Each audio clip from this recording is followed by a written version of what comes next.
बिहार का current affairs आज 12 मई है। 12 मई के न्यूज़पेपर का कलेक्शन लेकर के आया हूं, जो कि कई पेपरों का कलेक्शन है। आज का सेशन जो है बहुत इंपॉर्टेंट होने वाला है, इसको आखिर तक सुनिएगा। साथ ही लाइक, शेयर, कमेंट और सब्सक्राइब करना न भूलें, और जो नए हैं वो आप बेल आइकन ज़रूर दबा लें ताकि आपको नोटिफिकेशन मिलता रहे। मैं हुसैन सर आपको अपने YouTube channel revision for success में आपका अभिनंदन करता हूँ, खैर मकदम करता हूँ।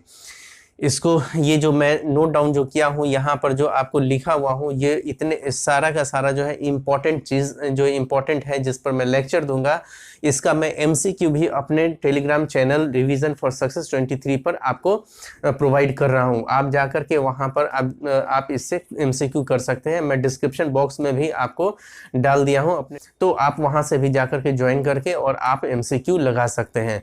और ये जो मैं जो इतना जो कलेक्शन जो कर रहा हूँ, ये सिर्फ 69वीं बीपीएससी के लिए ही इम्पोर्टेंट नहीं है, बल्कि आपको जो शिक्षा बहाली जो आने वाली है, जो बीपीएससी ही कंडक्ट करेगी, उसके लिए भी ये इम्पोर्टेंट होगा, और दरोगा के लिए और अन्य एग्जाम्स के लिए भी ये इम्पोर्टेंट होने वाला है। इसीलिए आप इसको बहुत बढ़िया तरीके से न केवल आप इसको सुनिए, बल्कि इसका नोट डाउन भी करते जाइएगा, ताकि आपको अंतिम समय में रिवीजन करने में आपको आसानी होगा। चलिए हम लोग आते हैं अब टॉपिक के ऊपर। पहला टॉपिक है टीबी मुक्त पंचायत पहल अभियान बिहार सरकार द्वारा 12 मई को किया गया। ठीक है, बिहार सरकार के द्वारा 12 मई को टीबी मुक्त पंचायत पहल अभियान, टीबी मुक्त पंचायत पहल अभियान। ये देखिए, आप इसको इस तरीके से समझ सकते हैं कि वर्ल्ड के स्तर पर क्या है कि आपको 2030 तक टीबी मुक्त करने का सदस्य राष्ट्रों को जो है आपको लक्ष्य दिया गया है 2030 तक। तो भारत सरकार ने भी अपना लक्ष्य तय किया है कब तक, तो 2025 तक के आपको टीबी मुक्त पूरा भारत हो जाए। उसी को ही आधार बना के बिहार सरकार भी अपने स्तर से आपको उस पर काम कर रही है। तो उसी के अंतर्गत क्या हुआ है कि आपको अभी जो है वर्ल्ड टीबी समिट हुआ था बनारस में, आपको 24 मार्च को हुआ था बनारस में। वहां पर हमारे 5 जिले को आपको पदक दिया गया था, पुरस्कार दिया गया था। 5 जिलों में आपको जो है कौन कौन सा है, तो समस्तीपुर है, मुजफ्फरपुर है, आपको सिवान है, पूर्णिया है और सारण है। तो ये 5 जिले हैं जिनको पदक दिया गया था। उन पदकधारी को आपको हमारे जो स्वास्थ्य मंत्री तेजस्वी प्रसाद यादव है, उन लोगों को प्रमाण पत्र भी आज ही के दिन यानी कि 12 तारीख को आज उन लोगों को देंगे। तो इसमें और पॉइंट क्या है, तो उद्घाटन कौन करेंगे इसका, टीबी मुक्त पंचायत पहल अभियान का, तो आपको उद्घाटन तेजस्वी प्रसाद यादव कर रहे हैं। और यक्षमा उन्मूलन कार्यक्रम में उत्कृष्ट सेवा के लिए 5 जिले समस्तीपुर, मुजफ्फरपुर, सीवान, पूर्णिया और सारण को the world TB summit Varanasi में जो हुआ था, में पदक कर्मी को, जो पदक जिनको मिला था, जो कर्मी को स्वास्थ्य मंत्री द्वारा प्रमाण पत्र दिया जाएगा। वो प्रमाण पत्र बिहार सरकार के द्वारा दिया जाएगा, यानी कि प्रोत्साहित किया जाएगा। तो आप एक चीज जान लीजिए, इसका जो मोस्ट इंपॉर्टेंट क्या है, तो आपको जो 5 जिले को मिला है उसको ध्यान में रखिएगा। हमने पिछले वीडियो में भी इसके बारे में चर्चा किया हुआ है। आपको ये 5 जो जिला है कौन कौन सा, एक बार और रिपीट कर लेते हैं। आपको पहला है समस्तीपुर, दूसरा है मुजफ्फरपुर, तीसरा है सीवान, चौथा है पूर्णिया और 5वां है सारण। आपको यहीं पे सारा चीज याद हो जाएगा। एमसीक्यू लगाने में तो और मजा आएगा आपको। इसीलिए लाइक तो बनता है, लाइक तो कम से कम जो है ज्यादा से ज्यादा बढ़ाइए, कि ताकि हमें भी जो है हमें भी प्रोत्साहन मिले, ठीक है, और हम भी इनकरेज हों। और फिर और भी हम जितना भी कोशिश मैं यही करता हूं कि क्वालिटी दूं।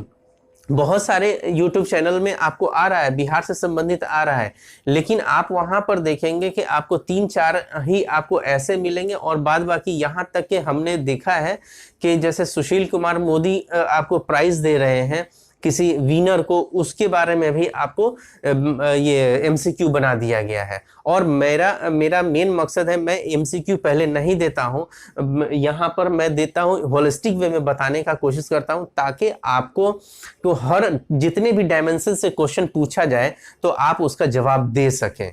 तो इसीलिए, और फिर उसके बाद एमसीक्यू तो मैं दे ही रहा हूं, पहले इसको पढ़ लें, इसको सुन लें, और फिर उसके बाद एमसीक्यू यहीं पर ही मैं रटवा दूंगा और याद हो जाएगा। आपको तो जरूरत ही नहीं पड़ेगा एमसीक्यू का, लेकिन एमसीक्यू फिर भी आप लगाएंगे, ताकि मैं उसमें कई तरीके से क्वेश्चन बना करके देता हूं, जो कि आपको बहुत फायदा होने वाला है।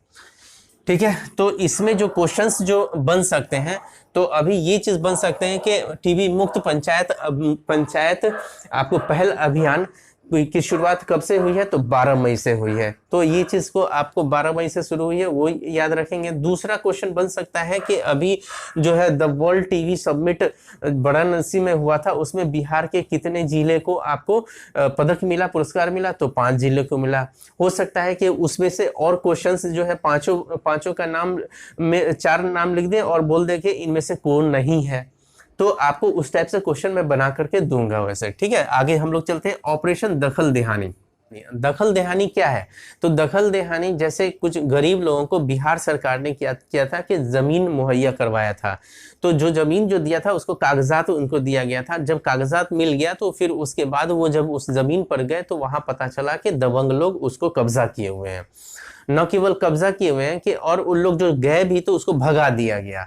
तो ऐसे लोगों को चिन्हित करके, मतलब कि वैसे जगहों को चिन्हित करके कितने लोग इसमें पीड़ित हैं, तो उनको क्या किया गया है कि राजस्व एवं भूमि सुधार विभाग के जरिए जो है अभी हाल में ही आपको 21,000 लोगों को चिन्हित करके उनको जमीन दखल दिलाने का कार्य शुरू हो गया है। तो हम लोग यहाँ पर देखेंगे कि आपको राजस्व एवं भूमि सुधार विभाग ने ऐसे 21,000 लोगों को चिन्हित किया है जो बेदखल हैं।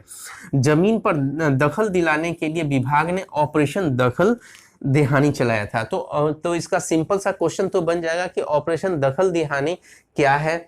तो आप बोल सकते हैं कि भूमिहीन गरीबों को जमीन दिलाने के संदर्भ में है। लेकिन इससे और टफ भी क्वेश्चन बन सकता है जो कि मैं एमसीक्यू में दूंगा, ठीक है। अब अगला टॉपिक चलते हैं, जीविका नीरा कैफे का हुआ उद्घाटन। जीविका नीरा कैफे का हुआ उद्घाटन। नीरा कैफे का क्या है, तो नीरा कैफे आप जानते हैं कि नीरा जो है ये सभ्य नाम दिया गया है, ताड़ी का सभ्य नाम नीरा दिया गया है। और ये नीरा कैफे में के अंतर्गत क्या होगा, जो जीविका दीदियां जो हैं ये लोग क्या करेंगी, तो नीरा से आपको गुड़ बनाएंगी, नीरा से आपको पेड़ा बनाएंगी, नीरा से आपको आइसक्रीम बनाएंगी, बहुत सारी चीजें बनाएंगी उससे। और वो बाजार का रेट में जो आपको आइसक्रीम मिलेगा, गुड़ मिलेगा, पेड़ा मिलेगा, उससे सस्ते दर में आपको मिलेगा। इससे क्या है कि उससे आपको इनको पैसे का अर्जन भी होगा और वो आत्मनिर्भर भी बनेगी और आपको गुणवत्ता वाला मिलेगा। यानी कि जो गुड़ जो आप ईख का जो गुड़ या खजूर का गुड़ जो आप लेते हैं उससे बहुत गुणवान रहेगा आपको नीरा का गुड़।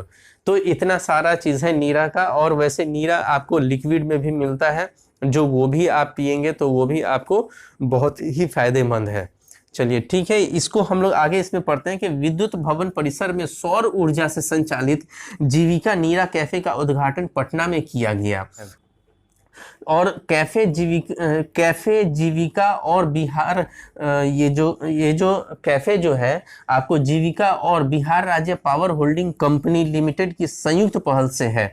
मतलब कि ये जो कैफे जो संचालित किया जा रहा है जीविका और प्लस जो है पावर, ये जो है आपको बिहार राज्य पावर होल्डिंग कंपनी लिमिटेड जो है उनके दोनों के संयुक्त से ये आपको नीरा कैफे वो चलेगा, ठीक है। और इसको जो नीरा कैफे जो है ये आपको उद्घाटन ये तो पटना में हुआ है, लेकिन इससे पहला जो नीरा कैफे जो का उद्घाटन हुआ है वो हुआ है आपको जनवरी में ही हुआ है। आपको समाधान यात्रा करने के लिए मुख्यमंत्री गए हुए थे आपको बिहार शरीफ, तो वहां पर पहला जो नीरा कैफे है वो बिहार शरीफ में है, जो कि 2023 में ही उसका उद्घाटन हुआ था। तो कुल मिलाकर के ये है कि आपको विद्युत भवन परिसर में सौर ऊर्जा से संचालित जीविका नीरा कैफे का उद्घाटन पटना में किया गया है। तो याद रखिएगा कि नीरा कैफे जो है आपको इसका उद्घाटन अभी हाल में कहाँ किया गया है, पटना में किया गया है। और अगर जो पहला अगर बोलेगा तो आपको ये बिहार शरीफ में। चलिए फिर अब आगे आते हैं हम लोग, ई रुपए से संपत्ति कर का होगा भुगतान। ई रुपए से संपत्ति कर का होगा भुगतान, यानी कि पटना नगर निगम देश का पहला नगर निगम बनने जा रहा है जहां ई रुपए से भुगतान होगा। मतलब पटना नगर निगम देश का पहला नगर निगम ऐसा होगा जहां पर जो भुगतान होगा ई रुपए में होगा। तो कैसा भुगतान होगा, जैसे आपको नगर निगम में जैसे संपत्ति खरीदना है, संपत्ति कर के रूप में संपत्ति कर के रूप में आप भुगतान कर सकते हैं। जो कचरा जो आपका जो ले जाता है उसके लिए जो पैसा जो आपको देना पड़ता है उसका भी भुगतान आप जो है ई रुपए से कर सकते हैं। मतलब ऐसे कई तरीके का भुगतान जो है आपको ई रुपए से आप कर सकते हैं। अब सवाल उठता है कि ई रुपए है क्या। तो ई रुपए जो है आपको हमारा केंद्रीय बैंक जो है आरबीआई यानी कि रिजर्व बैंक ऑफ इंडिया, इसके जरिए जो है आपको वैधानिक डिजिटल वाउचर है ये, ठीक है। ये क्या है, ई रुपए, तो ये आपको वैधानिक डिजिटल वाउचर जो आपको आरबीआई यानी कि ये रिजर्व बैंक ऑफ इंडिया के जरिए ये लाया गया है। और इसमें क्या है ना, आपको इसमें कोई बैंक का खाता, इसमें खाता की ज़रूरत नहीं है, मतलब कि कोई अकाउंट नंबर की ज़रूरत नहीं है, ना ही आपको इंटरनेट की ज़रूरत है, ना ही आपको एंड्रॉयड मोबाइल की ज़रूरत है। बस इसमें क्या होगा कि एक सिंपल मोबाइल भी आप रखते हैं और उसमें एसएमएस के ज़रिए या क्यूआर कोड के ज़रिए आप जो है जो भुगतान आप उसको कर सकते हैं। तो ये जो है आपको सुविधा जो है आपको पटना नगर निगम में देश का पहला ऐसा नगर निगम होगा जहां पर ई रुपए से ही आपको भुगतान किया जाएगा, तो आप भुगतान कर सकते हैं। अब इस क्वेश्चन जो होगा ये मोस्ट इंपॉर्टेंट क्वेश्चन होगा कि इससे कई तरीके का क्वेश्चन बनेगा, वो एमसीक्यू में हम दे देंगे, लेकिन एक हम सिर्फ ये बोल देते हैं कि अभी हाल ही में ई रुपए से किस नगर निगम बोला कि देश में किस नगर निगम के जरिए ये शुरू किया गया है, भुगतान करने की प्रणाली किस राज्य से शुरू किया गया है, तो वो आपको पटना से शुरू किया गया है, मतलब कि बिहार राज्य से शुरू किया गया। उसमें भी अगर पटना का नाम देगा और कोई शहर वगैरह का नाम देगा तो पटना हो जाएगा। इससे कई प्रकार का क्वेश्चन मैं बना करके दूंगा एमसीक्यू में। चलिए अगला टॉपिक है कि सड़क हादसे में सबसे अधिक मौत। सड़क हादसे में जो अभी काफी इसके बारे में आपको ये आ रहा है, डाटा वगैरह आ रहा है, तो सड़क हादसे में सबसे अधिक मौत जो हुआ है उसका आंकड़ा जो है वो पटना में सबसे ज्यादा मौत हुई है, उसके बाद मुजफ्फरपुर में, मोतिहारी में और सारण में। तो अगर क्वेश्चंस जो ऐसे पूछ सकता है कि हाँ कि सड़क हादसे में सबसे अधिक मौत जो है अभी बिहार राज्य में कहाँ किस शहर में हुआ है, तो पटना में हुआ है, ये याद रखिएगा। फिर उसके बाद मुजफ्फरपुर है, पटना के बाद कम है उससे मुजफ्फरपुर है, ये डिसेंडिंग ऑर्डर में है। पटना हो गया, मुजफ्फरपुर हो गया, मोतिहारी हो गया और सारण हो गया, ठीक है। कौन सा हो गया, पहला पटना हो गया, दूसरा मुजफ्फरपुर हो गया और तीसरा आपको मोतिहारी हो गया, चौथा सारण हो गया। चार को ही याद रखिएगा। अब सर्वाधिक वृद्धि मतलब कि सबसे ज्यादा मौत का जो है जो मौतें हो रही हैं आपको सड़क हादसे में, तो सबसे ज्यादा जो वृद्धि हुआ है तो वो हुआ है आपको सहरसा में, 66% की वृद्धि हुई है। और इस मौतों में सबसे कमी जो हुई है वो आपको लखीसराय में हुआ है, जो सबसे कम हुआ है। तो आप इसको याद रखेंगे कि सड़क हादसे में सबसे ज्यादा जो ये मौतें, जो अधिक मौतें हुई है संख्या में अगर मौतें हुई है तो आपको वो हो गया पटना में, फिर उसके बाद मुजफ्फरपुर में, फिर उसके बाद मोतिहारी में, फिर उसके बाद सारण में। और अगर सर्वाधिक वृद्धि के बारे में बोलेगा तो आपको सहरसा में सबसे ज्यादा हुआ है, ये वृद्धि हुआ है। और आपको कमी जो है सबसे कमी हुई है लखीसराय में हुआ है। चलिए आगे हम लोग 5 संस्थाएं मिल करेंगी बच्चों में कुपोषण दूर करने की पहल।